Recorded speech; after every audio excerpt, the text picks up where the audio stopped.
Hey guys! So in this art in Minecraft I made the silhouette logo for RWBY, a show created by Monty Ohm and Rooster Teeth. I feel this video should start with me saying that when I made the build, certain events hadn't happened yet. This video was supposed to be a fun facts video for everyone to smile about, like all the other ones. Well, most of the other ones. However, a couple days after the build, Rooster Teeth's Bernie Burns released a journal entry saying that Monty Ohm had been hospitalized. A few days after that, Matt Hullum released a journal telling the community that Monty Ohm had passed away. While this video will still have its facts to it, it's become a tribute to Monty. And as such, this video will not be monetized and I will not be making money off of it because that just seems wrong. So let's get into the build. The first thing I want to mention about it is I got the patterns from Google Images, which gave me the images from braceletbook.com. I'll put the link in the description for the website if you guys want to check it out. I followed the patterns the best I could but messed up in a few spots. It's not really anything noticeable, and I didn't know where I messed up, so I didn't go back to fix it. The build itself took 2 hours, so yeah. So, RWBY. The story takes place in the world of Remnant, which is filled with supernatural forces and shadowy creatures known as the Creatures of Grimm. Prior to the events of the series, mankind waged a battle of survival against the Grimm before discovering the power of a mysterious element called dust, which allowed them to fight back against the monsters. In the present day, dust is used to power magical abilities and weapons. Those who use these abilities to battle the Grimm are known as huntsmen and huntresses. The series focuses on 4 girls, each with her own unique weapon and powers. Together they form Team RWBY at Beacon Academy in the city of Vale, where they are trained to become huntresses alongside Team Cardinal and Team Juniper. Dust is a source of energy. The physical properties of dust make it incredibly useful for a variety of purposes, particularly in the weapons of many characters. The name dust is implied to be a reference to the primordial state from which mankind was born. As a natural resource, it is sometimes poetically referred to as nature's wrath. According to ancient legends, mankind was fighting a losing struggle with the Grimm. However, through their resourcefulness and ingenuity, humanity managed to discover and harness a source of power they named dust in order to battle the Grimm. The advent of dust became the turning point in the war.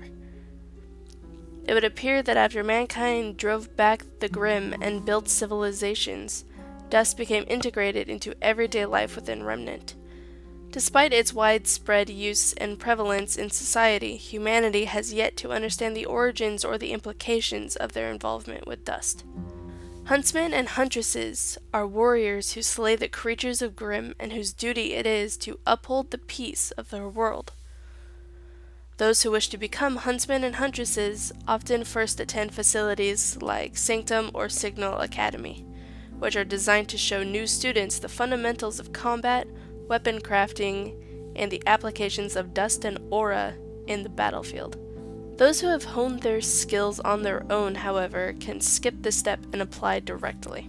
Potential applicants must then pass a rigorous entrance exam, and those that pass can attend schools such as Beacon Academy or Haven Academy, whose sole purpose it is to train the next generation of huntsmen and huntresses who will, in turn, live and die to defend the 4 kingdoms and the lifestyles they have become accustomed to. So, let's talk more about Beacon. Beacon Academy is a facility located in the Kingdom of Vale for training teams of fighters to slay the various monsters that plague Remnant.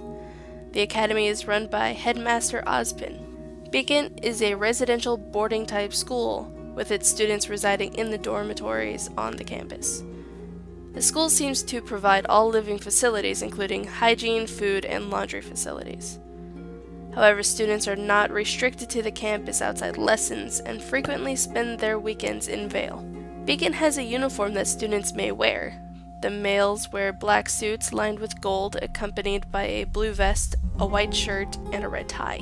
The females wear long stockings as an optional component, a red plaid skirt, and a brown jacket with a tan vest and white shirt. Students are given the freedom to customize their attire. The dress code doesn't seem to be upheld very strictly, as students are often seen in casual attire during classes, assemblies, and field trips. Students tend to avoid wearing their uniforms during combat practices. After being accepted into Beacon, new students have to go through an initiation. The first-year students are gathered at the edge of the Beacon Cliffs overlooking the Emerald Forest. After being launched from the cliff and landing in the forest below, the first pair of students to make eye contact with each other are partners for the rest of their time at Beacon, which consists of 4 years. To complete the team of 4, the 2 pairs of students who pick matching relics found at the abandoned temple are combined to form a team, with the leader being chosen by Ozpin based on who displays the best leadership skills during the initiation. The team members of each respective team share a dorm, even Team Juniper, which is a co-ed team. Some teams also seem to share certain personalities that make them different from one another, such as Team Cardinal, consisting of bullies. Known Beacon teams are RWBY, led by Ruby Rose, Juniper, led by Jean Arc, Cardinal, led by Cardin Winchester, and Coffee, led by Coco. A known team from Haven Academy is Sun, led by Sun Wukong. And I am so sorry if I just pronounced that wrong. It was mentioned before that each character has their own unique abilities. Aura plays a big role in this. Aura is the manifestation of one's soul and can be used for a wide range of abilities. The specific ability and its strength differ from individual to individual and are dependent on a number of factors such as experience, training, and innate skill. Aura is an ability that all those with a soul can use, at least with enough practice. A person with a strong aura may radiate bright colors when using it. Because it is the manifestation of the soul, it can appear very differently depending on who is using it. It is mentioned that anything with a soul has an aura, but humans and Faunus seem to be the only beings able to weaponize it for their own protection. Though this has been subverted with the introduction of Penny, the first synthetic person able to generate an aura. Skilled users of aura can create their own barriers or even increase their own abilities in some way. Weapons and armor can also act as a conduit for aura, allowing for an even wider range of offensive and defensive capabilities. It has been shown that aura strength degrades with continual use. This limits the applications of aura in combat, as with time or heavy use, a person's aura will decay to the point where they are left weakened or even incapacitated. A specific ability, known as semblance, appears to be unique to certain individuals. Semblance is the projection of aura into a more tangible form. A person discovers their semblance after they learn to use their aura. Semblance is the manifestation of one's innate and personal power as an ability unique to each individual. The nature of one's semblance is noted as representing an aspect of their character. However, a person's semblance can be similar to the semblances of their parents. Using dust, certain individuals can modify their semblances with elements. An object, called the scroll, appears to function as a collapsible holographic tablet and is able to gauge a user's aura as well as depict its life bar along with those of the user's teammates. So, believe it or not, that's only part of what we're talking about. That was just the overview and a bit of information about the show. That wasn't everything. So the best thing to do is watch the show and read the wiki, like I have. So now we're going to move on to talking about the members of Team RWBY. Team RWBY is comprised of leader Ruby Rose, Weiss Schnee, Blake Belladonna, and Yang Xiaolong. Ruby Rose is voiced by Lindsay Jones. She's the youngest member of Team RWBY. Her weapon is a high-caliber sniper scythe known as Crescent Rose, which she designed herself at Signal Academy. RWBY is very skilled in combat despite her small stature and age when compared to those around her. Her weapon is a combination of a scythe and a high-powered rifle, which causes a large amount of recoil when fired.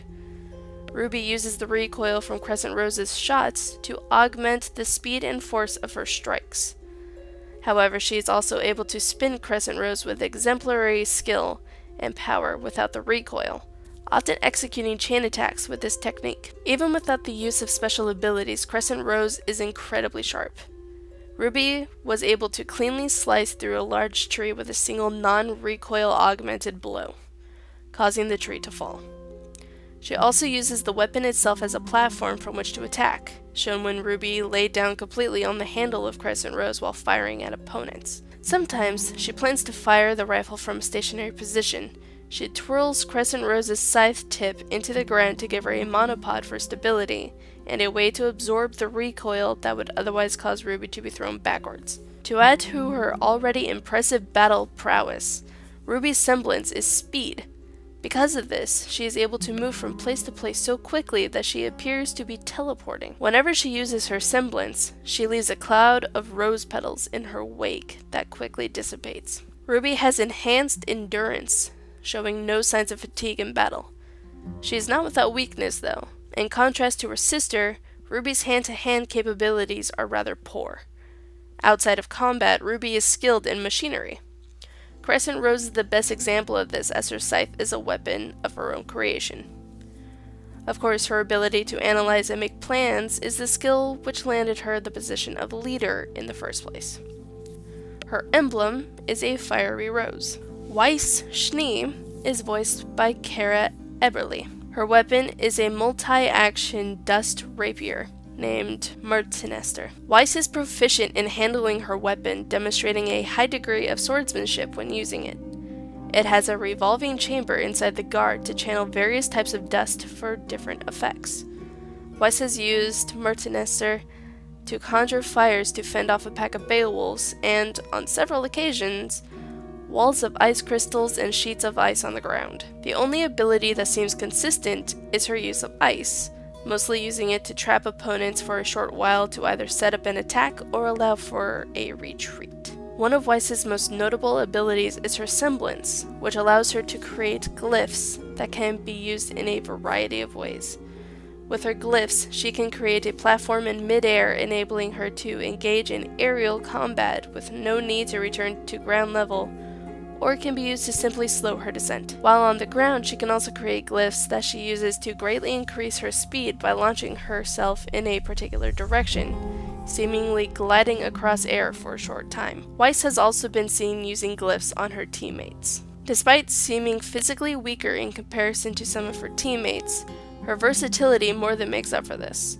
Weiss is able to use her glyphs to increase her speed in combat, thus also increasing the force behind her attacks. Weiss also seems very proficient in the use of her semblance, able to use it almost reflexively. Weiss also implements the use of her athleticism, displaying her enhanced reflexes using several flips to evade attacks, or even going in for an attack, which allows her to deliver rapid attacks when combined with her glyphs.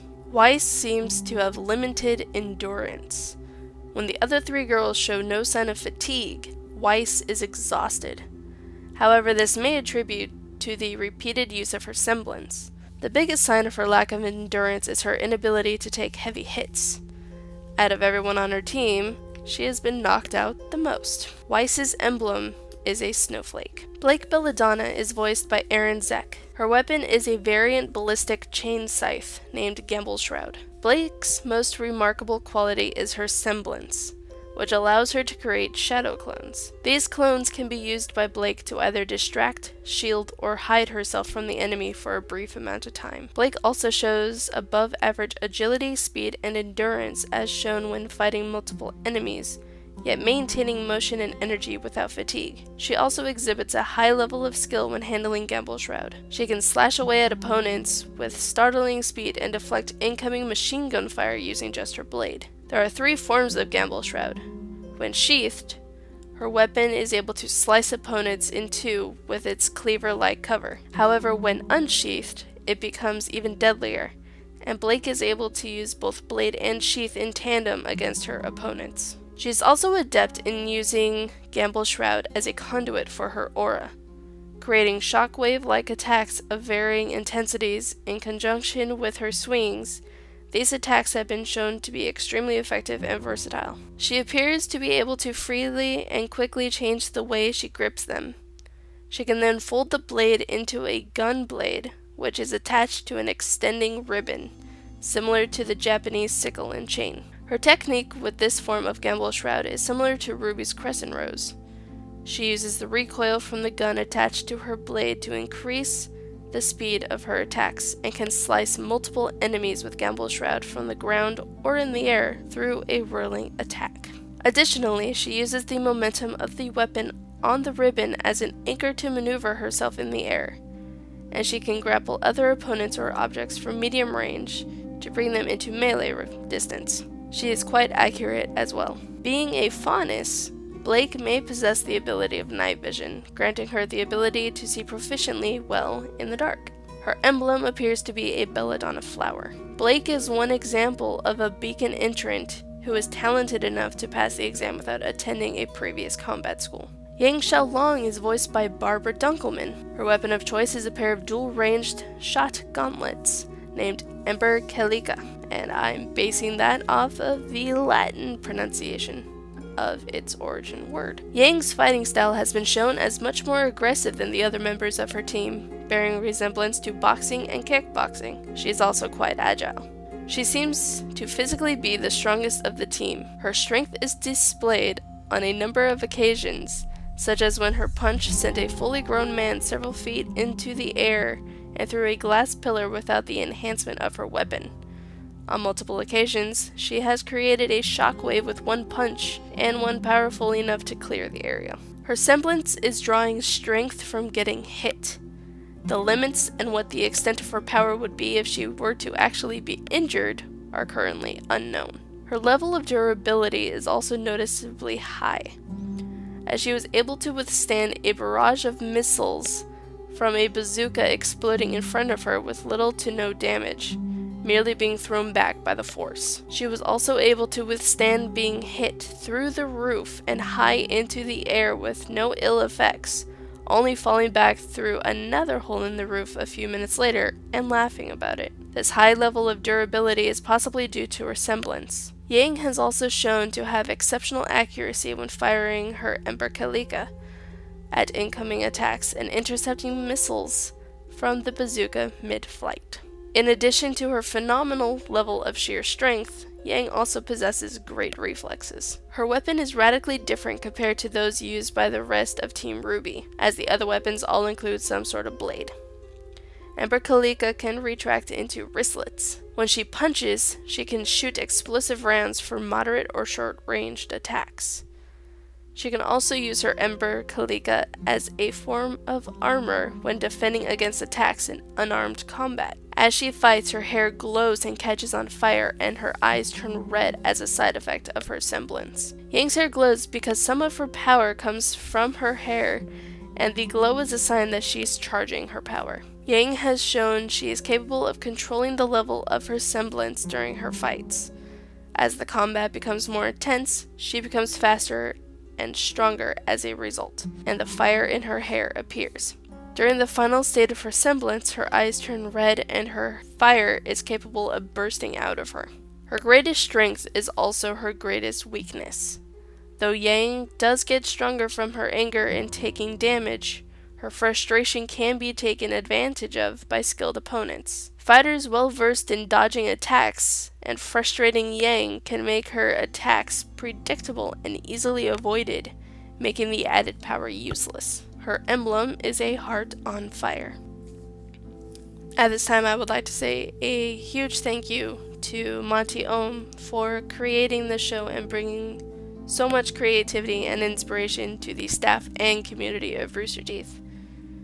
Many people knew of Monty before he joined the Rooster Teeth team for videos such as Haloid. It was a devastating time for many people to hear of Monty's passing. Matt Holm made a point to say that instead of sending gifts to the company, that everyone that Monty has inspired should go out and create something. So even though this was built before that post, this and many things to come are for Monty. I'll keep moving forward, and I'll keep being creative in my field. Thank you all for watching. If you haven't watched RWBY, then I applaud you for watching this entire thing. If it seems like something you'd enjoy, you can watch all the episodes on the Rooster Teeth website. Make sure to start with the trailers. Thank you guys again, and I will see you in the next video. Bye!